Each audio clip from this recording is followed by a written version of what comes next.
Welcome to Chapter 9 Part 2 of Storming Babylon. In this chapter, we will continue to explore the exciting and action-packed world of this thrilling book. We hope you are enjoying the story so far and are eager to find out what happens next. As we delve deeper into the plot, we encourage you to immerse yourself in the exciting events that unfold. From thrilling action scenes to heart-pumping moments of suspense, Storming Babylon is sure to keep you on the edge of your seat. We appreciate your support and hope that you continue to enjoy the journey we have in store for you.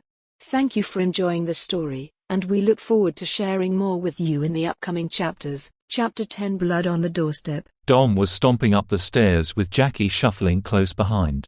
Both had a butcher-wrapped pastrami and Swiss on rye tucked under their arm. Jackie was pressing a point he had been making for the last 3 blocks. Nah, boss. It's gotta be shredded lettuce, pickle, tomato, and sauce. No other way to do it. Jackie, you slice tomatoes and pickles, you do not shred them. Dom had long been reduced to grumbling out brief corrections to his high-energy companion. If you shred the tomato it becomes wet mush and the pickle turns to relish. Jackie thought about it as they finished climbing the short staircase. And relish is dog food, said Jackie. What? Dom exclaimed as he palmed his face. It's not, Jackie. It's for hot dogs. Never mind. I'm not doing this again. Dom unpocketed his key and slid it into the lock in his office door. The door swung in before he could turn the key. He stopped dead in his tracks. Looking down, he grimly noted he had left bloody tracks most of the way up the steps.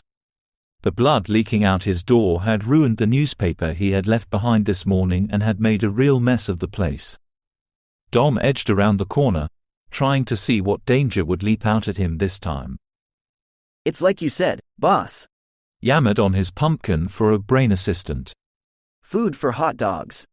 I get that, but why do folks cook and eat hot dogs, not cold ones? It is a bit weird, isn't it? Shut it, Jackie. We got company. It was a harsh whisper, loud enough to be heard in the office but not by Mrs. Horwitz downstairs. An instant later, Dom shouldered his way through the door. Shards of glass and a pair of shoes quickly became visible in the gloom by the door, shoes still on feet still on their owner's body. Dom closed the door, turning a desk lamp on for a better look. Jackie slid into the room and across the ceiling like a fall festive spider. Dr. Artem Koslov breathed shallowly on the office floor. He looked like he was hit repeatedly by a semi-truck and had seen better days. A good Samaritan had done a passable job at giving some first aid, but the makeshift bandages were soaked. The doctor's eyes lolled about in their sockets a bit before attempting to focus on Dom and Jackie. You must. Dom was already assessing wounds as he took off his coat, flinging it to his sandwich-nomming assistant, still perched on the ceiling. His sleeves were shoved up and a medical kit was removed from the back of the bottom filing cabinet along with a half-empty whiskey bottle. Lifting the doctor's head, he tried to get the man's attention. Look, bud, I need you to take some of this for the pain. I don't have anything better around to help you. I am going to need to do something seriously unpleasant to keep you alive.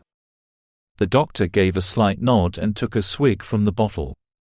He coughed the entire time the liquid slid down his leaking gullet. His head went limp soon after, and Dom set to work as quickly as possible. Geez, boss, this guy looks to be in bad shape. A bone cracked as it was set. I know, Jackie. A shred of lettuce flighted down to the desk from above, fleeing the destruction of its sandwich. Ain't that stuff supposed to be on the inside, boss? Jackie, shut it. Let me work here. Dom was ruining one of his last good sets of clothes, not that he cared. His mind had become razor-focused on the task at hand. Okay, boss, said Jackie as he devoured the last of their meal.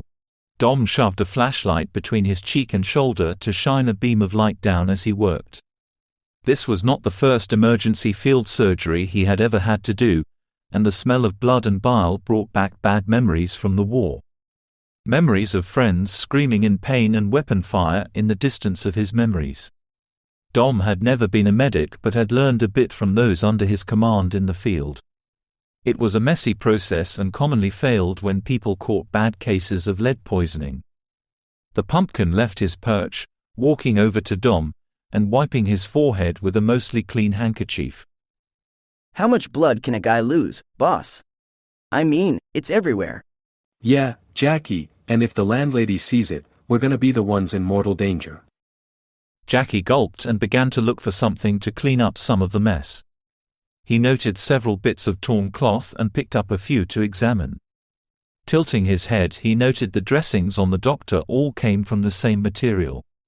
They were torn with teeth and a knife and applied to the doctor. Jackie knew who had placed them, not that he would tell his boss. Even a pumpkin had his secrets. 10 minutes later, Jackie was wiping the stairs down and Dom was scooping the blood and glass into a bucket. Dr. Koslov lay in Dom's chair, his massive arms on the desk, pale as anything. You think he's gonna make it, boss? The short assistant asked from the stairs. Dom took a moment to wipe his brow and check himself over. He would need a shower and a change of clothes, quickly. Don't know.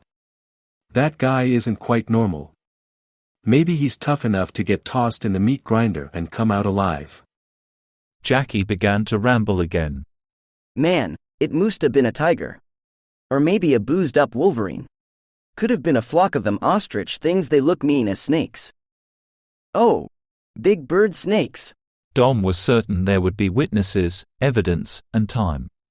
He surmised Dr. Koslov was attempting to leave him a message to warn him of a discovery. His final words were about the man's boss. They would need to go to Mr. Stein's office, as the case was likely related.